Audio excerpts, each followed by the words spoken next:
Hello everyone, it's Jamarl Thomas. Welcome to the Progressive Soapbox. Hope everyone is doing okay.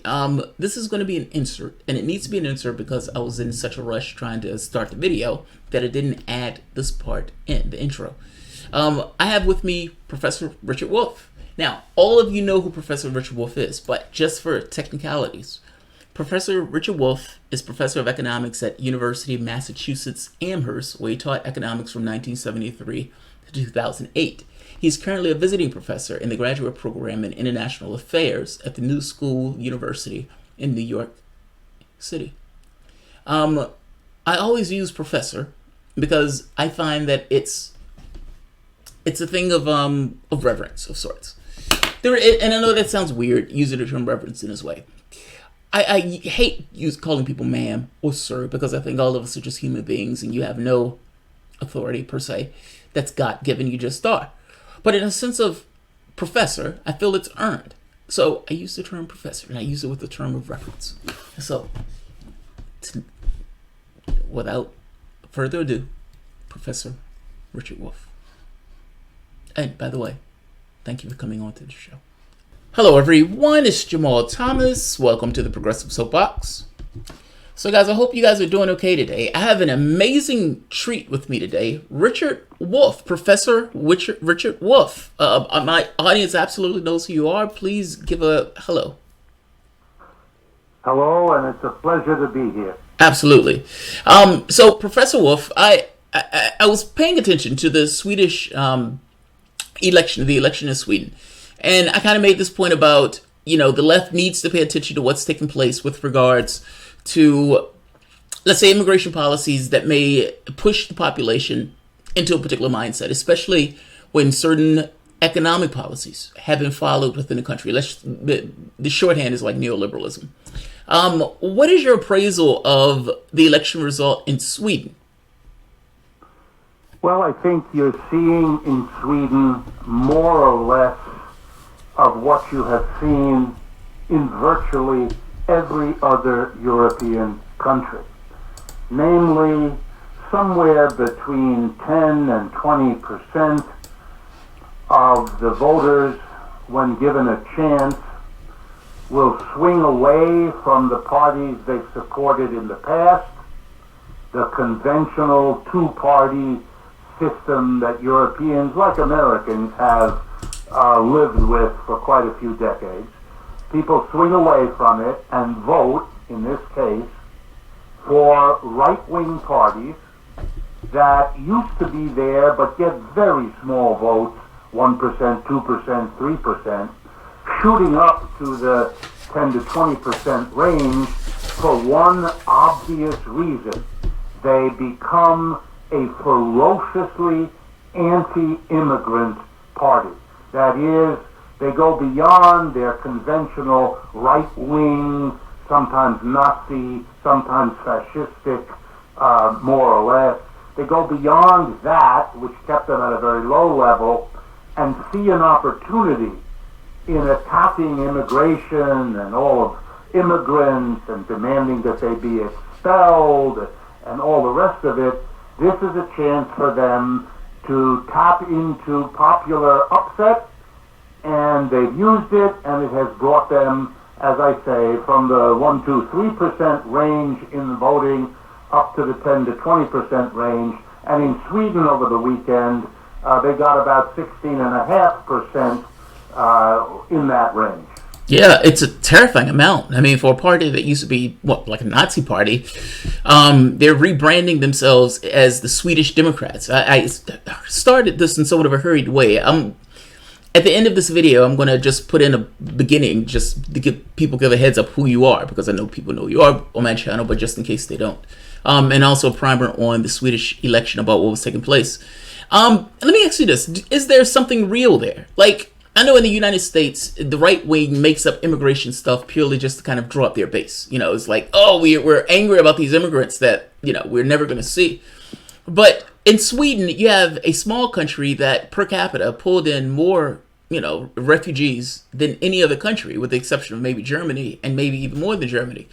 Is there something real there, or is this them making hay? No, I think there's something real, but I don't think it has much to do with immigration. Let me explain. In every European country, the important event that sets into motion what we're seeing in these votes was the crash of 2008. The crash that happened here in the United States, but that happened across Europe as well. Capitalism as an economic system fell apart in 2008 and lasted, depending on where you were, for the next several years. We're still living in the aftermath of it. In many countries, like Sweden, what followed was called austerity. That is, the way that the business interests who brought the system to its knees wanted to have it fixed was by getting bailed out by the government that would use taxpayer money to bail them out, and then turn around to the mass of people and basically say to them, since we've used up a lot of your tax money to bail out the banks and big corporations, we don't have enough left to provide the basic supports, the basic public services that we used to.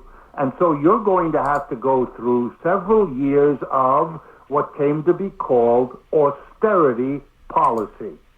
The problem in countries like Sweden and elsewhere in Europe was that this suddenly imposed economic downturn that took away all kinds of popular supports, that crippled all kinds of industries, came together with a movement of a number of European countries, France, Britain, Germany, and others, to a level of intervention in the Middle East in order to secure oil supplies, in order to keep pace with the United States, which had all kinds of interests there, producing or aggravating horrible warfare in Syria, in Libya, in Yemen, and elsewhere, producing, not surprisingly,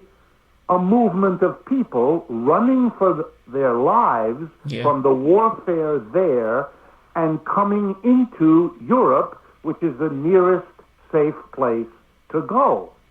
Okay, so now you have the coming together of economic downturn affecting the mass of working people, together with the arrival of refugees who expect, who hope for some kind of support, since they are running away from warfare which the Europeans made worse, at the very least.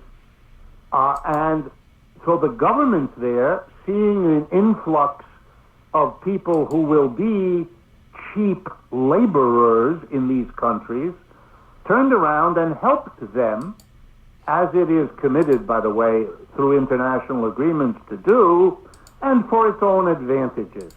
And here is where the trouble starts. The people hurt by the economic downturn in 2008, suffering through the austerity, were easily made to feel that their suffering was somehow because the immigrants were being favored, were being given the support of the government instead of them. And instead of being angry at the austerity policy, instead of denouncing the business community that had brought the crisis and then used its power to get the government to bail them out, to see correctly that that was the cause of their suffering, they turned instead, at least a minority of them, and worked their anger off on the miserable, poor refugees coming into their countries, in the hopes that if they were expelled or denied government support, the local native people would somehow be better off. It's a cheap shot. It is historically stupid. It misunderstands the cause of their problem, which preceded the arrival of the immigrants and will continue long after they've gotten rid of the immigrant problem. To give you the example of Sweden, Sweden's big immigration was in 2015. It's 3 years later now. They collapsed and stopped allowing immigration into Sweden in 2016 and 2017 and 2018. So they put an end to it because of the fear of the government for the political cost of it, and yet the problems of the poor, the problems of the working class in Sweden continue because they have much more to do with austerity and the collapse of capitalism than they have anything to do with immigration.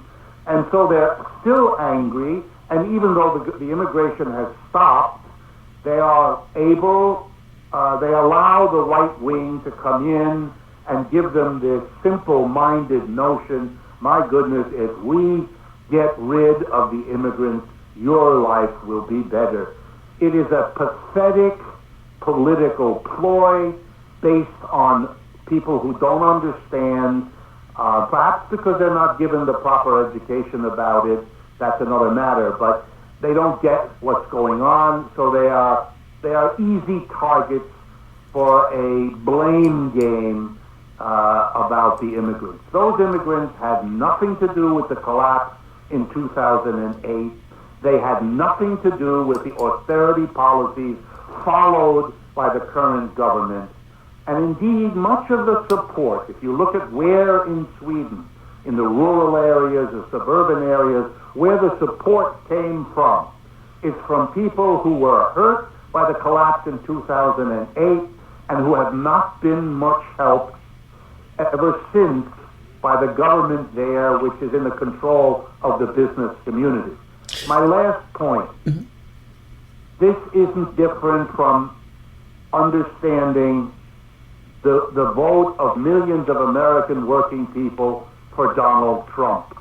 Yeah. It has the same causes, and it has the same tendency for people who are suffering really, but to imagine that the kind of hyped-up anti-immigrant screaming and yelling that Mr. Trump does is going to improve their situation. It isn't. It's a smokescreen for continuing a very pro-business policy, such as Trump's tax cuts last December. Yeah. And those are not going to improve their situation one bit. Let me ask you this. 2 questions on this. Why on earth? I got to be honest. One of the gentlemen that was, I don't know if you remember this, Black Man for Bernie. And at some point, he switched, became a Republican, and started pushing Black Man for Trump. He received a massive backlash for this, and I never understood why he got a massive backlash as opposed to everybody else that votes for Republican that's white. Like, what's the difference? I mean, for all intents and purposes, what you've just described was a situation where human beings, people, are supporting policies and parties that in no way represent their interests, and not just not represent their interests, but would be completely antagonistic to their interests. And yet they do this because of, the blame the immigrant thing. How is this so effective? But let me push back a little bit at your question. Go for it. And here we go. Americans have a long history of voting for people who are not advancing their interests. Yes. That's not an aberration. That's the norm in this country. One of the reasons people like Trump can get votes is that the mass of people are very disgusted by the fact that the people they have been voting for, your run-of-the-mill Republican, alternating with your run-of-the-mill Democrat, have presided, for example, over the last 40 years in a massive redistribution of wealth from the poor and the middle to the rich. And it doesn't seem to matter whether it's a Republican or a Democrat. That basic pattern has crossed all of that.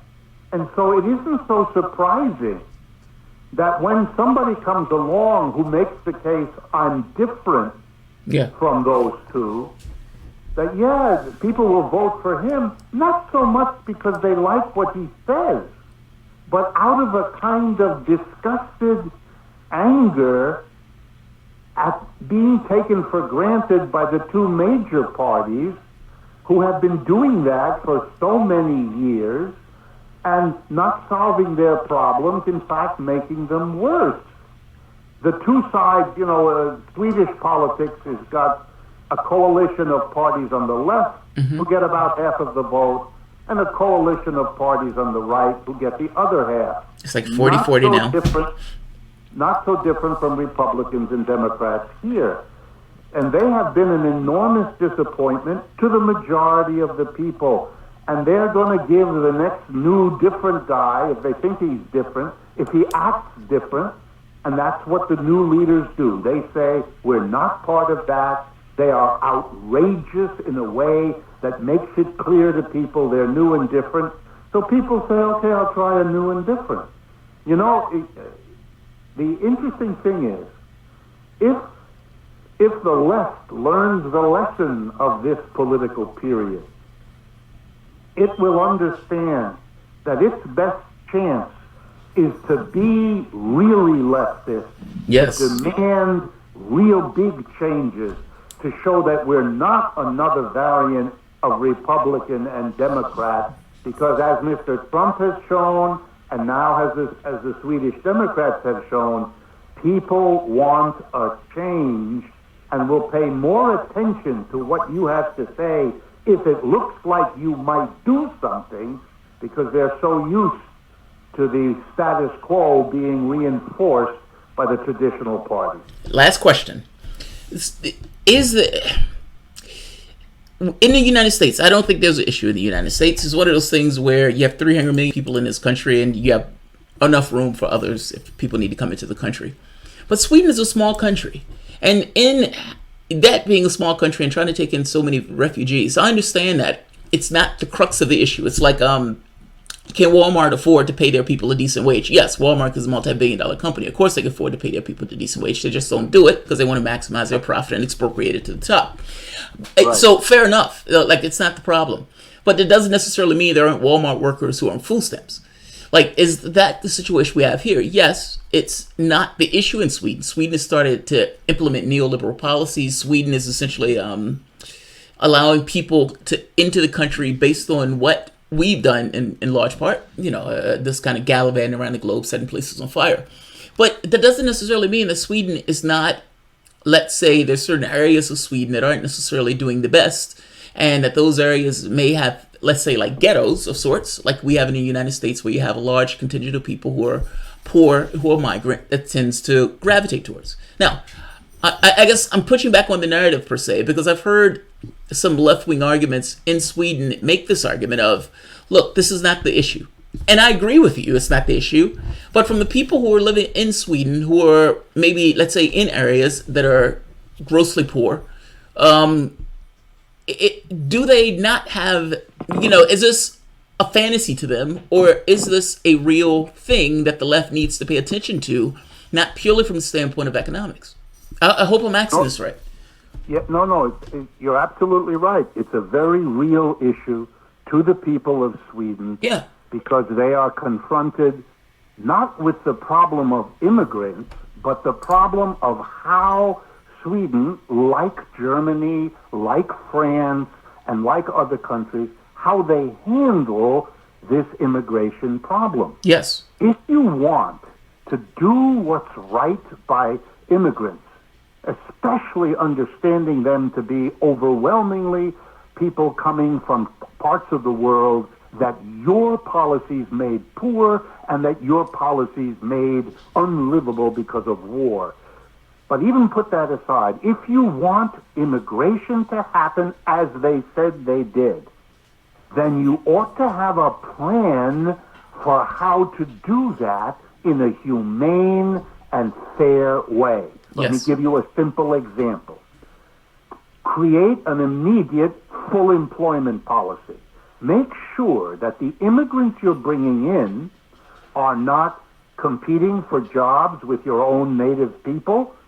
That's so obvious, it shouldn't take anyone who isn't retarded to understand that if you want immigrants to be welcome, then they have to be welcomed by people who have a good income and a good job. Otherwise, they're competing. Another way of saying this is, if you want immigrants to come in, then make the people wealthiest in your society pay for it. Tax them to provide the full employment for your native people and proper housing and proper jobs for the people coming in. You have the resources, just like you said a few minutes ago with Kmart or Walmart or anybody else. You have the resources. Sweden is a rich country. If you want to bring in, and remember, it's the people at the top, the elite of the business community and the political community in Sweden who made the decisions to bring those immigrants in, just like they made the decision the year after 2015 to cut it off. Because at this point, they're competing. Oh, I'm sorry. If you want to bring them in, then you pay for it. Don't make the mass of poor people who are suffering from the 2008 crash face the costs, the dislocations, the dangers, etc., of immigration, because if you do, you get exactly the result of the votes we now see. The left ought to come in and say, we welcome the immigrants. They need to be brought into a society in a humane way that doesn't make them the enemy of the mass of people. We've been there. We know how that works. We have to tax the people who want them to come in, the people who run this society, to pay for it so it is done in a peaceful way that will not blow up our society. That's what the left should have as its program. Because otherwise, it's competition. I mean, ultimately, what you're saying is if you don't have a full immigration program, you're going to have a situation where people who are at not necessarily the best part of the economic ladder competing with people who are just now coming into the country themselves. And by the way, to be real blunt, that's part of the reason why the economic leadership in Sweden, who pays very high wages, was interested in having these people come, because they're cheap labor. There's something unbelievably disgusting if you understand that the same people who want the immigrants in because they'll make money off of them, which hurts the local people, then criticize the local native Swedes for being hostile to immigrants because that isn't nice. Well, think about the dishonesty of that kind of fake morality. Yeah, I often think of this stuff not necessarily in the sense of true and false, but more so in action and consequence. Like, I regardless of what I think is good, bad, right, wrong, or in between, people are going to act a particular way if they're put within certain situations. That's right. So that's why it's criminal, since we know this story, since we've had this over and over again, both in the United States and in Europe, and within memory producing unspeakable horrors. The real moral breakdown is a society that would cause immigration like this of desperate refugees, and then, having learned nothing from the past, run the same game again, hoping for cheap labor and being surprised and shocked when your own citizens, confronting having to pay the costs of this adjustment, don't like it. My goodness. Last question. And I have to ask this question because I have somebody he's a subscriber of mine. He gets very cross at you when he hears you say stuff like have to tax in order to pay. Now, he subscribes to the camp of the MMTers, where this idea of needing to tax is somewhat, nonsense, at least in the way they frame it. The government makes cash, and because the government makes cash, the government can pay its debts, regardless. Like the Lannister can always pay its debts. Explain this to me, because maybe I'm wrong on this. It's not that I think that the government can't pay its debts. I mean, the government can raise whatever revenue it wants. But what is explain this to me, the taxation versus paying, because it's clear that a country runs off its resources, not necessarily off of the cash itself. And yet it seems like it runs off the cash if you just look at it from the standpoint of optics. MMTers tend to go with this idea that this money can just be kind of raised because the government makes it. But I've heard you say to yourself this idea of taxing in order to spending on other things. Could you clarify this for me? Yes, I mean, I use taxes as a shorthand to describe making one part of the community, the one that decided to bring the immigrants in and does it for very profit-driven reasons, that's okay if they want to do it. The left position is, fine, pay for it. Yeah, pay for it. Now, how do you pay for it? Well, one way is for the government to tax the resources to make that possible. There are alternative ways. The government could not tax, simply print money and provide it to the immigrants, or for that matter, to its own citizens. And that's a perfectly okay thing to do. Governments do that. Banks, by the way, also do that. They create money when they think it's in their interest to do so. The country could do that. And then you have to be careful, because if you pump money into the economy ahead of the growth of output, you run the risk of an inflation. If there's more money chasing goods than there are goods available to pay the money for, then people with money start bidding against one another for the relatively scarce goods. So the government, if it wanted to print money and solve the problem that way, would have to be careful to do that in a way that also involved increasing production of goods and services to avoid an inflation, because that has other consequences that you don't want. But these are all manageable problems if the political commitment is there to do that. But the people who run this society, and let's give them the name that they deserve, the capitalists, they don't want to pay the taxes. They don't want to pay the proper wages to people so that they have a decent life. Yeah. And they don't want the government to have the power to print money too easily without their okay, for fear that may upset their apple carts, their business models, their plans for the future. So this is taking care of themselves to interfere, and not so much this policy versus that policy. They don't want any policy. Right. They're happy with how this works out. Even now, they can do their tisk-tisk. Isn't it terrible that 1 out of 6 Swedish people voted for an extreme right-wing fascist anti-immigrant party? Isn't that intolerant? Boy, we have to do something. We will now have to make sure that they get... You're not facing the problem. You're not facing your own responsibility. And therefore, this problem isn't going to go away. It's probably going to get worse.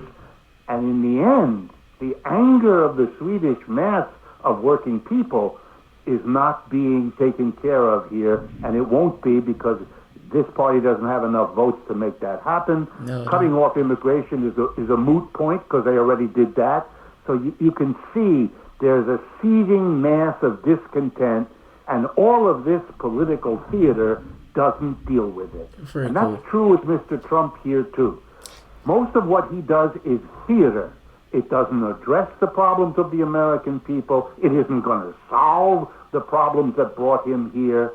And the poor guy, and I mean this, when that's understood so that his own followers realize the hustle that they have been led down the primrose path of, boy, is he going to have a hard time. Professor Wolff, thank you very much. Professor, I'm going to add a blurb in the beginning just so everyone absolutely knows who you are. I'm kind of doing this kind of at the last minute, but Professor Richard Wolff, Economics of Emeritus, University of Massachusetts Amherst. Thank you very much, man. You have no idea how much of a fan I am of your content and of your work. Listen, you've been very kind. Could I ask you one last favor? Absolutely. Could you send me a link once it's available? Because we'll post it and promote it as well. Oh, very cool. Very cool. So, Democracy at Work, Professor Wolff, thank you very much. I appreciate it.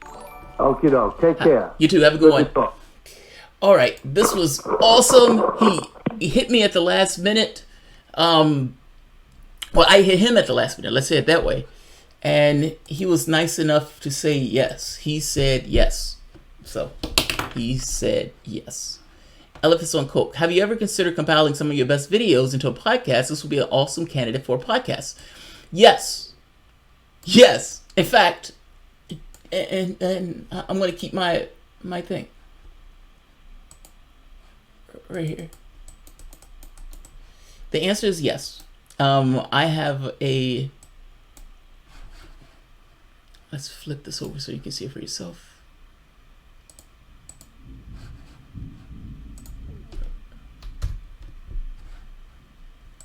I'm trying to keep the promise. Have you ever considered compiling some of your best videos into a podcast? This would be a good candidate for a podcast. The answer is yes, Elephant Swim Coke. Yes, I have. And just to prove that, this is the podcast channel. This is a podcast channel. I had it up today while I was away from the channel, from doing videos. I was part of the thing that I was looking at doing was podcasts. Thinking of doing podcasts. So, all right, I'm gonna end this. Shout out to Professor Wolff. I'm probably gonna unlist this video, add content to it, and then re-push back up. It was kind of, I was running. We have a tornado that's going to hit here pretty soon, so we're trying to do everything we need to do now before we leave on Thursday. And again, you're not going to see me on Thursday, Friday, maybe Saturday. Come on. Come on, come on, come on, come on. And we're back up. Great.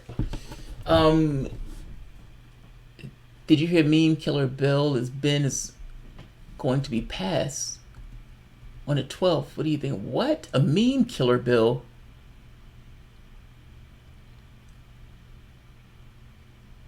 No way. I gotta check that out. A meme killer bill?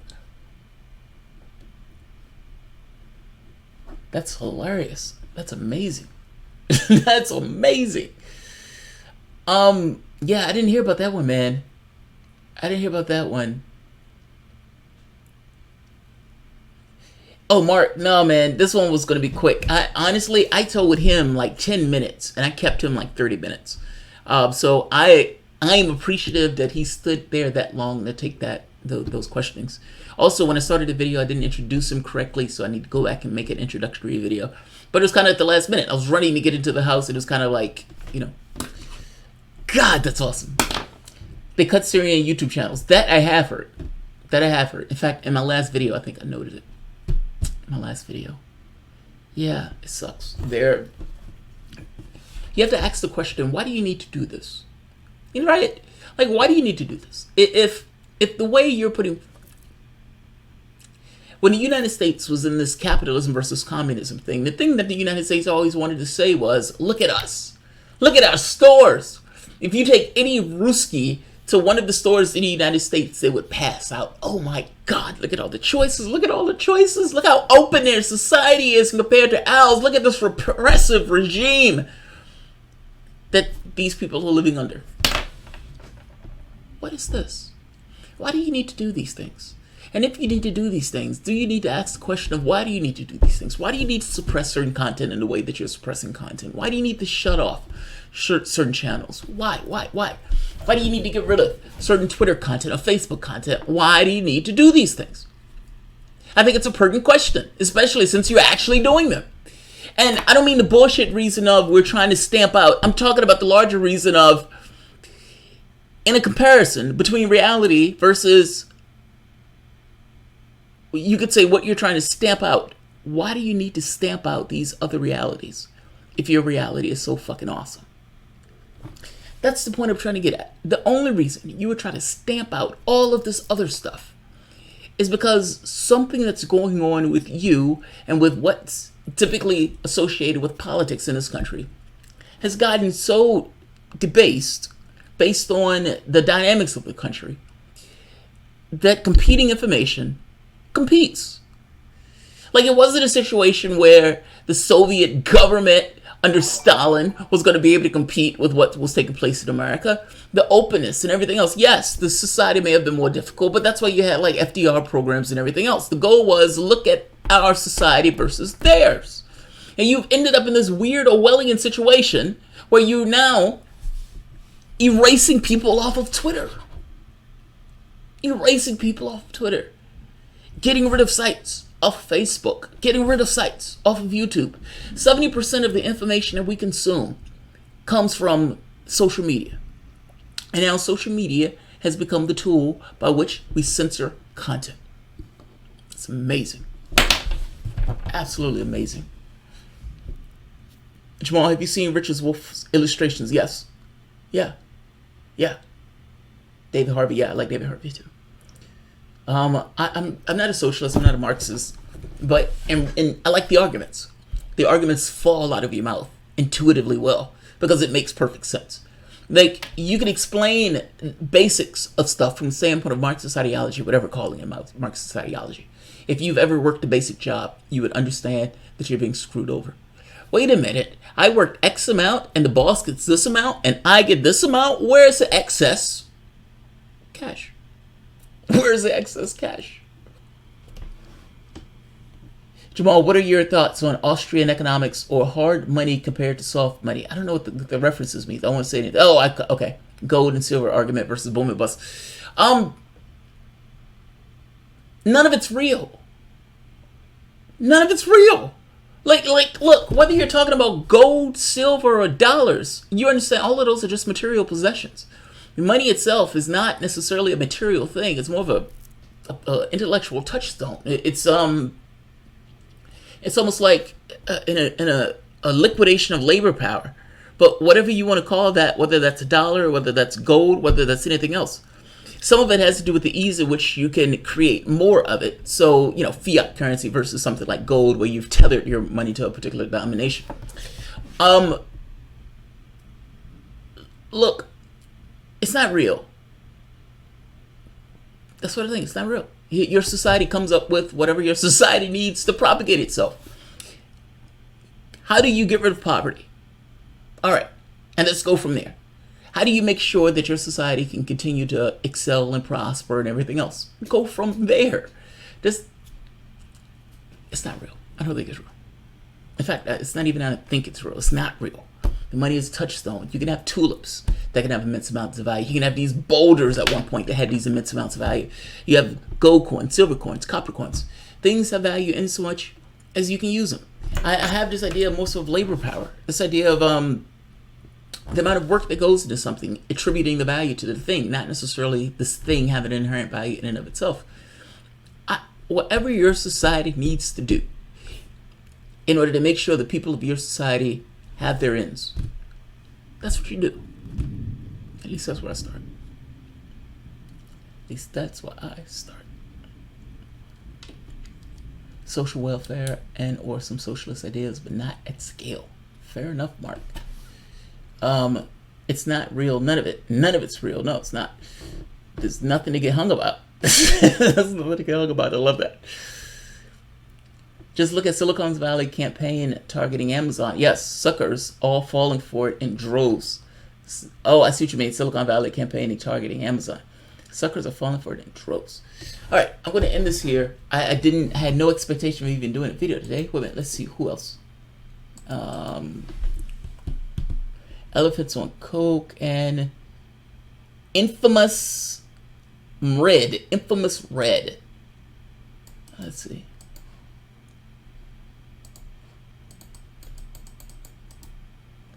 Come on. All right, let's flip this. This is thunderstorm here, guys, so forgive me. Would you ever consider going on the Drunken Peasants, either as a guest or to represent the left in a debate? I don't know who the Drunken Peasants are. I don't know who they are. Maybe as a guest. The debates. I like debates, but it depends on what the topic is, if that makes sense. The left is too diffuse.